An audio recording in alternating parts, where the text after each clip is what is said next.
పెద్దపల్లి జిల్లాలోని ఆలయాలను టెంపుల్ సిటీగా మార్చి టూరిస్ట్ హబ్గా అభివృద్ధి చేసేందుకు కృషి చేస్తానన్నారు ఎంపీ వంశీకృష్ణ. ధర్మారం మండలంలో పలు అభివృద్ధి కార్యక్రమాల్లో పాల్గొన్నారు. బీజేపీ పాలనలో అయోధ్య ఆలయ నిర్మాణంలో 200 కోట్ల స్కామ్ జరిగిందన్నారు. రాముడి పేరుతో బీజేపీ ప్రభుత్వం రాజకీయాలు చేస్తుందన్నారు ఎంపీ. పార్లమెంటు సమావేశాల్లో తెలంగాణకు రావాల్సిన నిధులు, హక్కులపై పోరాటం చేస్తామన్నారు ఎంపీ వంశీకృష్ణ. పెద్దపల్లి జిల్లాలోని ఆలయాలను టెంపుల్ సిటీగా మార్చి టూరిస్ట్ హబ్గా అభివృద్ధి చేసేందుకు కృషి చేస్తానన్నారు ఎంపీ వంశీకృష్ణ.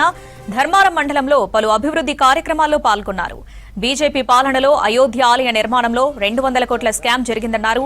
రాముడి పేరుతో బీజేపీ ప్రభుత్వం రాజకీయాలు చేస్తుందన్నారు ఎంపీ. పార్లమెంటు సమావేశాల్లో తెలంగాణకు రావాల్సిన నిధులు, హక్కులపై పోరాటం చేస్తామన్నారు ఎంపీ వంశీకృష్ణ.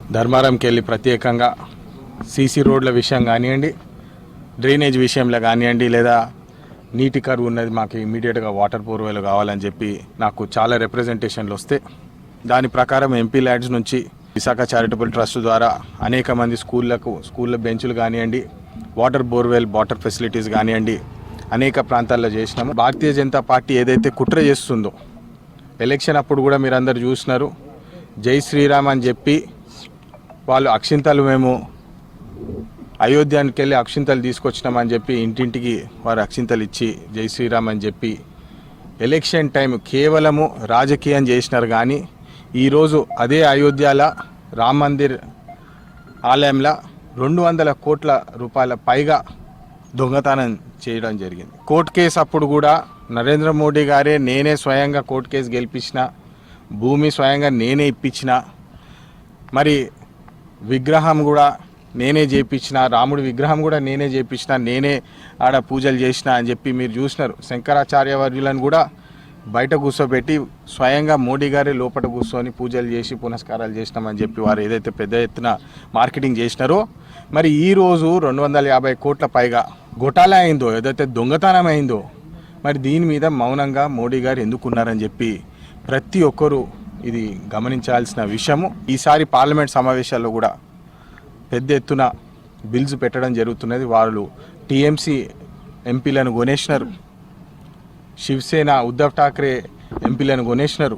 ఏదైతే ఎంపీలతోటి ఏదైతే బయింగ్, సెల్లింగ్, ఏదైతే ఈ రాజకీయాలు చేస్తున్నారో, 2/3 మెజారిటీ కావాలని చెప్పి ఏదైతే వాళ్ళు ప్రయత్నిస్తున్నారో, ప్రజలు ఇచ్చిన ఓటింగ్ వాళ్ళకి కేవలం 250 సీట్లే. కానీ వాళ్ళు 360 సీట్ల దాకా వాళ్ళు ఇప్పుడు ఎంపీలని ప్రెషర్ పెట్టి, ఈడీ పెట్టి, సిబిఐ పెట్టి, వాళ్ళ మీద ప్రెషర్ పెట్టి వాళ్ళని కన్వర్ట్ చేయాలని ఏదైతే చూస్తున్నారో, అది మన రాజ్యాంగానికి వ్యతిరేకంగా నడుస్తున్నది. దాన్ని మేము ఖచ్చితంగా ఈ సమావేశాల్లో వ్యతిరేకిస్తాము. జై హింద్, జై తెలంగాణ.